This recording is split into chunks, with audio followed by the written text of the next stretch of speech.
Olá, o Gente.com tem a honra de receber hoje um professor, pai, escritor, que tem muito a nos contar.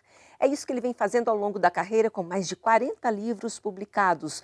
E atualmente ele se dedica à literatura infantil, livros pedagógicos para pais e educadores. Eu converso hoje com Geraldo Peçanha de Almeida, um profissional que deixa o público com a cabeça borbulhando depois das suas palestras. Um prazer falar com você, professor. Posso dizer você? Você, Mira, por favor. Bom, eu disse que você deixa todo mundo com a cabeça borbulhando, porque são ideias muito interessantes, inovadoras, enfim, no mínimo as pessoas saem refletindo como melhorar a escola, como mudar o rumo da educação do filho, enfim, Sim. encontrar caminhos melhores. Mas vamos começar falando da sua trajetória, Sim. porque de fato é muito curiosa, você que já tinha toda uma formação, uma série de livros publicados, mestrado, e Sim. preferiu, optou por Sim. ficar em sala de aula Sim. ensinando crianças. Acho que a primeira trajetória, o primeiro passo de uma trajetória de educador é a dúvida, né? Porque eu saí da casa dos meus pais para ser engenheiro agrônomo. Veja, eu morava numa fazenda no interior do Paraná, eu sempre trabalhei na lavoura, na roça mesmo, e saí da casa dos meus pais para ir para um colégio interno. E nesse colégio interno, que era da área agrícola, eu deveria seguir nessa área, portanto, o máximo de sonho era me tornar engenheiro agrônomo, porque Até para voltar e até ajudar para os voltar à pais. origem, e era a pessoa estudada, entre aspas, que eu mais conhecia, era um engenheiro agrônomo.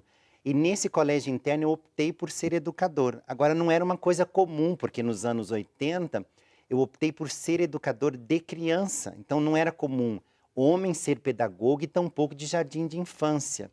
E eu era de um colégio de 400 homens. Então foi muito interessante porque eu não pude contar para os meus amigos que eu havia feito o vestibular da Unesp, na Universidade de São Paulo, na época, para pedagogia.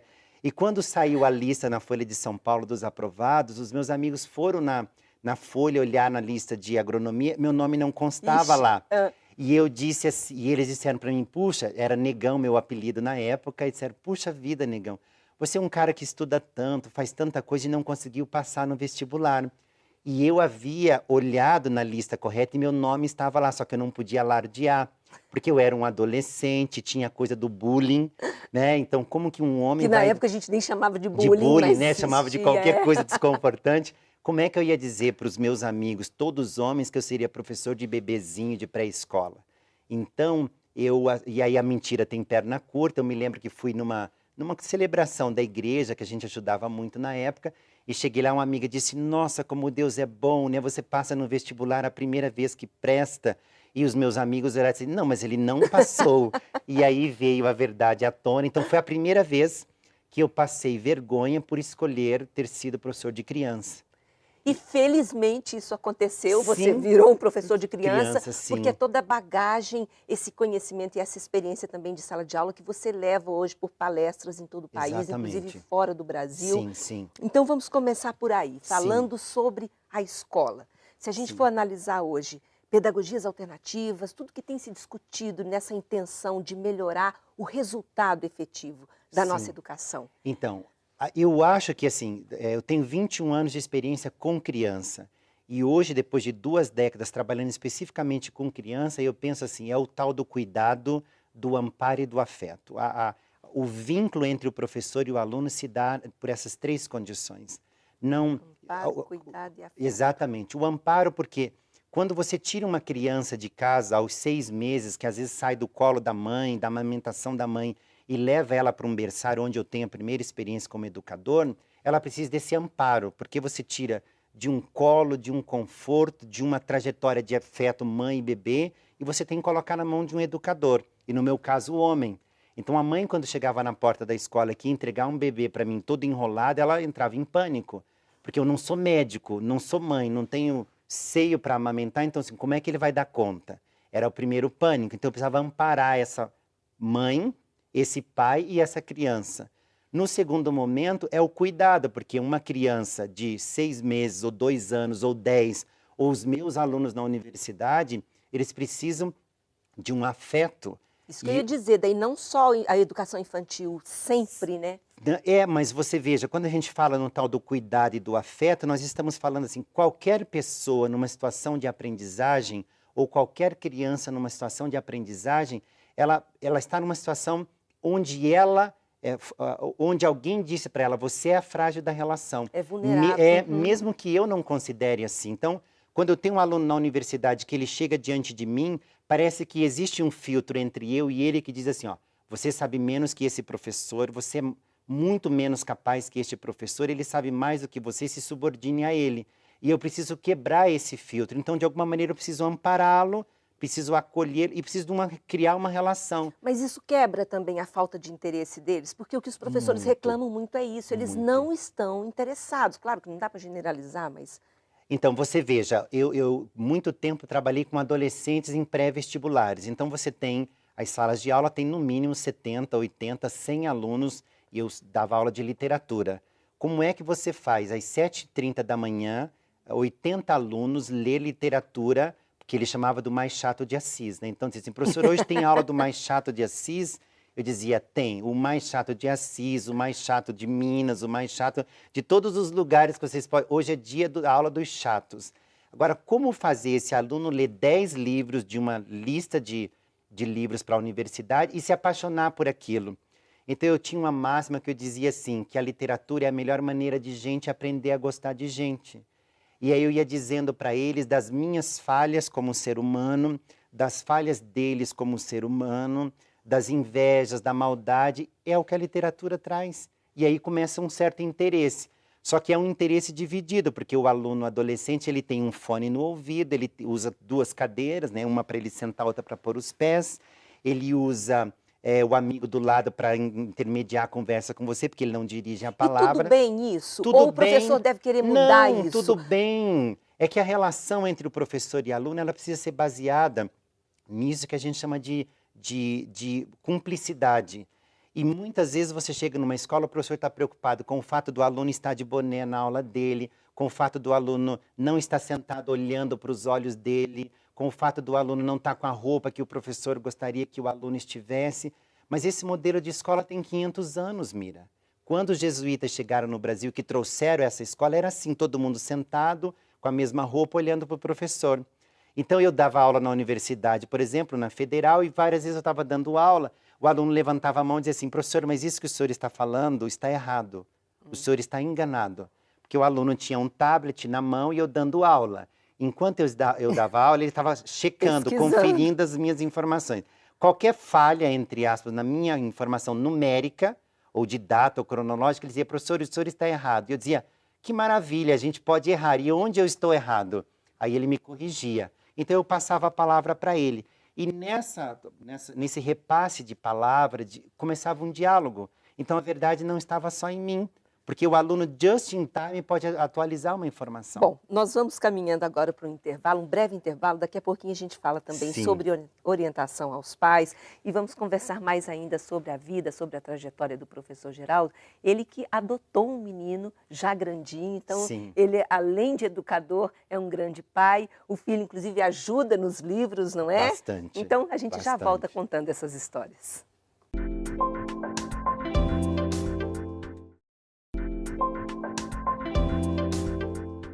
Estamos de volta com Gente.com, hoje recebendo aqui o professor Geraldo Peçanha, estamos falando de literatura, aliás, literatura infantil, você acabando de produzir mais um livro, né, que vai ser publicado. É a grande aprendizagem da vida, né?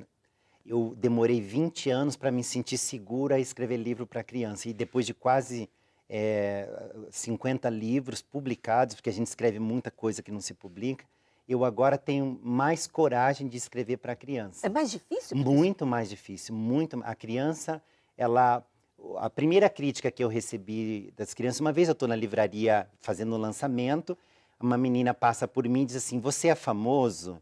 E eu disse, não, eu escrevo livros para criança bonita como você, criança amável. Tentei fazer um vínculo ali. E ela voltou e disse assim, você é famoso ou não é famoso? Eu disse, não. Sou professor, gosto de criança. Aí, na terceira vez, ela perguntou, onde você mora? Eu disse, eu moro na frente do Museu do Olho, aquele que parece um olho aqui em Curitiba. Aí ela foi embora, desapareceu. Passou uns minutos, a mãe dela disse assim, a Carolina fez alguma malcriação para o senhor? Porque ela foi embora, está lá. E eu disse, não, ela veio aqui, perguntou para mim um monte de vezes se eu era famoso e tal. E aí, por último, ela perguntou onde eu morava. E eu disse, ela foi embora, não voltou mais. E ela disse, e eu perguntei então para a mãe, onde vocês moram? Ela disse, na frente do Museu do Olho. Ou seja, para ela é impossível uma pessoa ser famosa morando no mesmo lugar que ela. Olha E só. ela não voltou mais, não veio buscar o autógrafo, provavelmente não leu o livro. Então, com criança, a gente entende assim, existe um universo imaginário, porque as crianças ainda acham que a gente mora em casa que parece um castelo. Sim. O meu filho, que odeia ler, por Quando ela sinal, viu que você era absolutamente normal, normal, e o meu não filho, me assim interessa. que eu adotei o Bruno, ele Hã. chegou em casa e viu assim, tinha uma editora, gente produzindo e desenhando e diagramando e Com fazendo quantos anos livro, ele estava? com 9 anos. E E você, morando sozinho, sozinho, resolveu com adotar uma Jesus, Maria e criança. José, né? Daí adotei o Bruno, cheguei em casa e é uma linha de produção de livros. E ele começou a olhar para aquele monte de desenho, aquele monte de papel, e um livro tem prova, né? As pessoas olham naquela prova, dizem, não gostei, não gostei. E aí ele começou a achar que livro era uma coisa assim parecida com fábrica, com produto, já não gostava de ler, então passou a detestar aquilo. E aí eu comecei a entender um pouco ele, por quê? Porque daí a literatura ela perde o O prazer, né? O encanto, né, a encanto, ela entra magia. muito no real, fica como se fosse lista de supermercado. Você não pode faltar nenhum item. Então hoje ele se interessa pela arte final dos E desenhos, ajuda a pelo fazer. acabamento, ajuda e gosta muito. Mas na hora de ler, não lê o pai nem outro autor de literatura infanto-juvenil, por Mas exemplo. esse último livro tem uma curiosidade no Sim, material que foi usado, desculpa, sim, sim. que também gostaria que você citasse, achei tão interessante. Nós temos agora uma linha de produção num material novo chamado Vito Paper, é um papel que está chegando no Brasil com assim, uma força muito grande. É um papel feito a partir de garrafa PET, ele pode ser reimpresso sobre a mesma base. Ou seja, se eu cansar do livro ou se tiver algum problema com o livro, eu posso pegar a mesma folha, apagar e imprimir outro livro em cima da mesma folha, porque ele permite isso. Então, uma para a criança é extraordinário, porque ela pode transportar isso para a água, para a chuva, né? Para o sol, ele não tem nenhum problema Aham. de adaptação nos ambientes, e ao mesmo tempo a durabilidade e o reaproveitamento, porque ele é feito a partir de garrafa PET. Muito bacana. Sim, Professor, existe escola ideal? Agora eu vou me colocar na posição dos pais. sim. A gente sempre quer o melhor para o filho, só que a nossa visão do melhor. E aí você escolhe a escola com o maior cuidado, chega lá, quem disse que o menino avança, não se Não, adapta. não. Como é que é A isso? escola ideal é aquela que o filho dá conta, né? O meu filho tem que dar conta daquela escola. Por quê? Porque o mundo dele uma equação simples de entender. O mundo do meu filho não é o mundo que eu imaginei para ele. Ponto final, né? Isso quer dizer também que ele pode ser aquilo que a gente Que não, não determinou e não escolheu. obviamente, Então, o mas tamanho do mundo dele é constituído pelo imaginário dele, pelos sonhos, pelos desafios que ele constitui. E isso está voltado ao ideal de escola que ele consegue lidar, que ele sonha, que ele dá conta. Então, eu posso imaginar assim, colocar o meu filho numa escola extremamente alternativa, com música, com arte, e ele detestar literatura, representação, arte plástica, movimento, ele odiar tudo isso. Ele quer ser um tecnoburocrata e vai ser extremamente competente naquela área. E que bom que a humanidade pode contar com homens que são capazes de ficar 20 horas sobre um cálculo e dar conta daquele cálculo. Porque graças àquele cálculo nós teremos pernas mecânicas, teremos braços que se movimentam. Mas aquele que é apaixonado pela cultura, pela arte, pela plástica, ele é incapaz de ficar 20 horas fazendo um cálculo, né, buscando uma resposta matemática. Então, o primeiro sofrimento do pai é quando o pai constrói um mundo, uma bolha, e coloca o filho dentro daquela bolha. E o filho não dá conta daquele universo, porque o universo é múltiplo de possibilidade. Quando o pai determina um futuro para o filho, ele cria uma bolha e quer que o filho fique ali dentro. E o filho não dá conta. Então, eu aprendi isso em 20 anos trabalhando com o filho dos outros e em quase 10 com o meu. Porque eu adoraria que meu filho fosse um leitor exímio, que ele adorasse todas as Uhum. coisas que eu gosto e que eu pudesse transferir para ele tudo o que eu tenho como paixão de vida. Mas eu não posso fazer isso. Então, eu até tenho um livro que é Quando os Filhos não pode ser aquilo que os pais sonharam. Porque Mas foi minha então, primeira aprendizagem. por exemplo, se o menino está numa escola rigorosa e você vê que ele está estudando, está se esforçando, mas muito E o sacrificial para resultado não ele, o aparece. pai deve trocar para uma escola mais Imediatamente. fácil, Por uma digamos escola... assim, menos exigente? Não, pode ser clara. Pode, pai pode, deve e tem que trocar para uma escola mais fácil, menos exigente em regras, menos exigente em materiais. E se ele não for capacitado depois para disputar lá na frente? Porque infelizmente vai ter que Mas passar pelo aí maldito ele não é vestibular. capacitado para disputar no mundo que o pai criou, não no mundo que ele vai dar conta. Porque você imagina, eu fui professor de uma universidade federal em que 2% dos professores não têm sequer curso superior. É possível ser professor no ensino superior sem ter graduação, por notório saber. Então você pega um grande fotógrafo, ele pode não ter tido nem o ensino médio. Um cartunista, um sujeito que ilustra, que cria programas de computação, é só pegar os grandes produtores de sim, tecnologia e não é. passaram pela universidade. Mas nós, pais, temos a mania de determinar. Se o meu filho fizer aula de inglês, se ele estudar nessa escola, der conta desses materiais, dessas apostilas, ele vai passar nesse concurso, vai trabalhar nessa empresa, e ele tem que fazer... E às vezes o filho põe uma mochila nas costas, sai para um Quer intercâmbio... conquistar o mundo. E ele vai conquistar o mundo. Eu tenho uma amiga que passou a vida inteira morando de aluguel e tendo dificuldade, e o filho sendo expulso de escolas. Um belo dia ele começou a fazer prancha de surf aqui em Guaratuba. E num certo momento, as pranchas de surf dele valiam 1.000, aí passaram para 2.000, passaram para 5.000. Um dia ele disse, mãe, eu vou te dar uma casa de presente. Como? Com o dinheiro das pranchas que eu vendo. Ela que nunca pôde ter nem casa para morar, hoje tem uma vida absurdamente confortável a partir daquilo que a gente não esperava. Muito bom, professor. Nossa, muito bom conversar com você. A gente faz mais um pequeno intervalo, daqui a pouquinho, mais papo com o professor Geraldo Peçanha.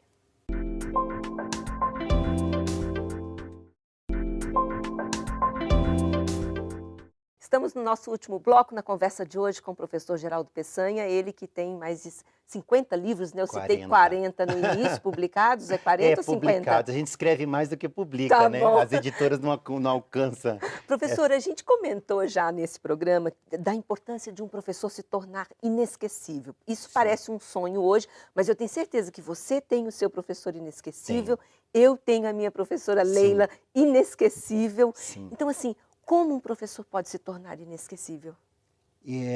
A cumplicidade é a palavra de ordem, porque o meu professor inesquecível, ele só chegou na minha vida depois dos 30 anos, né? Eu não posso dizer, obviamente, o nome dela aqui, porque é uma pessoa muito conhecida no estado e muito conhecida na área de literatura, embora fosse uma homenagem eterna, mas assim, só para poupar dos desgastes dela ter que responder por que ela fazia isso, mas veja... Mas ela sabe que é, né? Ela sabe que é. Então, E por que ela se tornou inesquecível? Porque ela me recebia às 5 horas da manhã, ela foi minha orientadora e ela me recebia às 5 horas da manhã, 5 horas da manhã. Ela acordava, então, muito antes disso, porque ela tinha que dar aula às 7 horas. Ela me recebia às 5 horas da manhã e dizia assim, Geraldo, não está bom isso que você escreveu. Eu não gostei, não está bom, está feio, você vai refazer.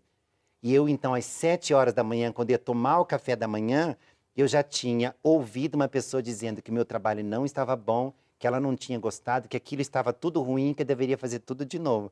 E aí você me pergunta, mas por que é que você vai se encantou por se ela? encantar com essa professora? Porque ela foi a pessoa que disse, não está bom, não é assim que eu quero, mas eu estou do seu lado, eu continuo, então eu não te abandono.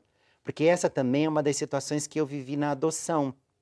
Porque assim que você adota uma criança que é chamada de adoção tardia, ele vem falando, pensando, implicando e fazendo todas as situações. Com todos os hábitos da criança. Com todos os hábitos que não tinha, né, anteriormente. Então, a primeira coisa que ela diz assim, olha, eu não vou fazer isso, por que eu tenho que fazer isso? Por que eu tenho que te obedecer? Por que eu tenho que comer o que você quer? Por que eu tenho que dormir ou usar isso? E aí você diz uma série de coisas, de justificativa, mas num certo momento você vê assim transcrito na cabeça dela que ela diz assim, eu não tenho que fazer isso. E eu preciso dizer para ela, olha, mesmo você acreditando que não tem que fazer isso, eu não desisto.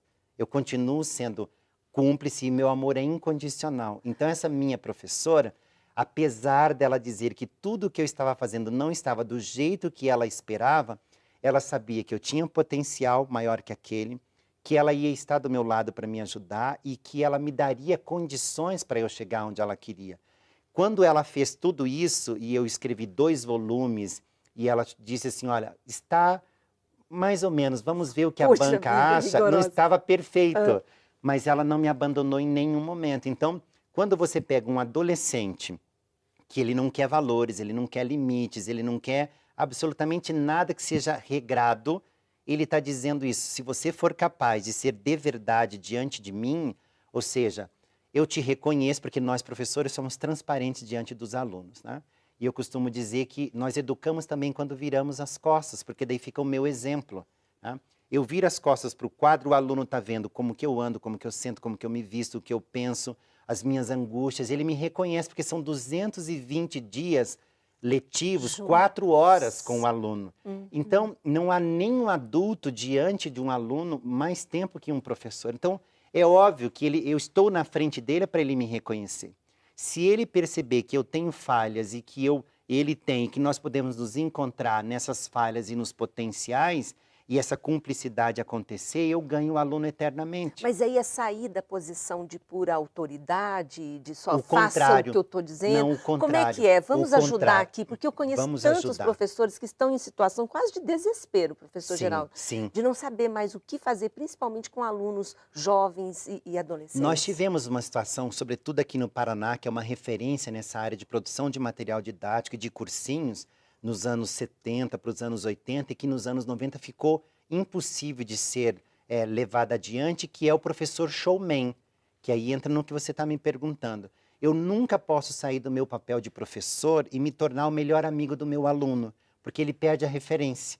Eu posso usar a roupa que o meu aluno usa, posso usar o vocabulário que ele usa, mas eu não posso ser o tio dele, o pai dele, a mãe dele e o melhor amigo dele. Eu preciso ser sempre o professor dele. E nós tivemos uma experiência, sobretudo no Paraná, do professor showman, que era aquele que cantava música, era aquele que fazia teatro, ele era um entretenimento, um animador de auditório. Esse professor determinou um tipo de professor para todos os outros. Porque se você chegasse numa escola e perguntasse assim, qual é o professor melhor da escola, era o showman, aquele que ele causava um certo entretenimento na escola. Ele distraía, ele encantava, ele deixava os alunos todos maravilhados, mas quando, diante de um professor exigente, ríspido, o aluno então comparava o primeiro com o segundo e dizia, não, o segundo não é um bom professor, o primeiro é este, que me faz rir, que me diverte, que me faz esse monte de energias saltitar em mim. E isso é complicado, por quê? Porque o professor que é exigente, que é duro, ele pode ser exatamente como essa para mim foi, inesquecível. Então é importante lembrar que o professor inesquecível e o modelo de professor vai depender muito do tipo de aluno, do tipo de escola sempre. Mas o papel de professor não pode ser diluído nem no professor que se auto-intitula showman, nem naquele que assim, eu sou o severo carrasco do grupo. O professor, ele não pode perder a identidade, que eu chamo professor como função. Eu preciso chamar a atenção na hora certa, preciso saber elogiar na hora certa, mesmo que com uma palavra. Porque o professor ríspido e exigente, ele tem uma maneira de dizer para você, ok, está perfeito o seu trabalho, que é simplesmente, tudo bem. Quando ele diz tudo bem, você pode imaginar que aquilo seria assim, maravilhoso, extraordinário, encantador, você foi além das minhas expectativas. Mas na face dele não há um sorriso e a frase que ele usa é tudo bem. Bom, para a gente encerrar, então, eu volto para a sua vida pessoal, só para a gente deixar aqui, não vou chamar de mensagem, mas enfim, você tem uma experiência muito particular, essa do filho que a gente já conversou, e eu queria que a gente concluísse esse papo, você relatando como é que é isso, ser pai sozinho, ser pai e mãe. Sim, por várias vezes eu De um fui na menino, porque escola. eu não sei, eu não tenho menina, mas eu tenho a impressão que menino é mais complicadinho de criar, não sei, é mais desafiador. A minha experiência assim, de pai mais marcante foi uma situação que meu filho pedia para eu lutar com ele sempre. Todos os dias eu chegava em casa, começávamos a brincar, ele disse assim, pai, vamos brincar de lutinha? E aí um dia eu fui à psicóloga dele e disse, olha, eu não aguento mais, eu já tenho que fazer um curso de MMA, sei lá, de luta livre. E ela disse, Geraldo, você precisa lutar com ele de verdade. O que quer dizer que você precisa dar soco se tiver que dar, chute ou imobilizá-lo de verdade. Então eu cheguei em casa, comecei a preparar aquele meu espírito e ele me chamou para a lutinha. Eu disse, então tem que ser hoje. E num certo momento, eu então imobilizei ele, coloquei as minhas pernas sobre os braços dele e assim segurei no pescoço dele e disse, agora eu posso matá-lo nesse momento, mas imobilizar. Quando eu saí de cima dele, ele disse, pai, eu não quero brincar mais com você porque você não sabe brincar. Então, quando eu voltei com o relato para ela, ela disse assim, Geraldo, é isso. O filho ele vai testando o pai para ver se o pai é verdadeiro. A partir do momento que ele percebeu que você tinha mais força, não é mais brincadeira. Então, eu acho que o segredo de educar um filho é isso, é ele saber reconhecer quem é o pai da relação. E por isso que a gente pode ser amigo à medida que é possível construir, pode ser companheiro, confidente, mas eu não posso perder o papel de pai, né? Ou de mãe, no meu caso, que é sempre duplo, né? E a festa do Dia das Mães, o Dia dos Pais, mas dar carinho, mas ao mesmo tempo botar de castigo, né? Porque não tem a outra pessoa para ele correr, né? Dentro de casa somos só nós dois. Então, mas esse papel de pai, como eu falei do papel de professor, ele não pode ser diluído. Muito bom, professor. Foi um prazer Obrigado, Miriam. enorme Muito falar obrigado. com Foi você. todo meu. Verdadeiramente Parabéns, foi todo muito meu. sucesso, Obrigado. viu? Muito A gente obrigado. recebeu hoje aqui no Gente.com o professor Geraldo Peçanha. O programa está terminando. Até a próxima edição.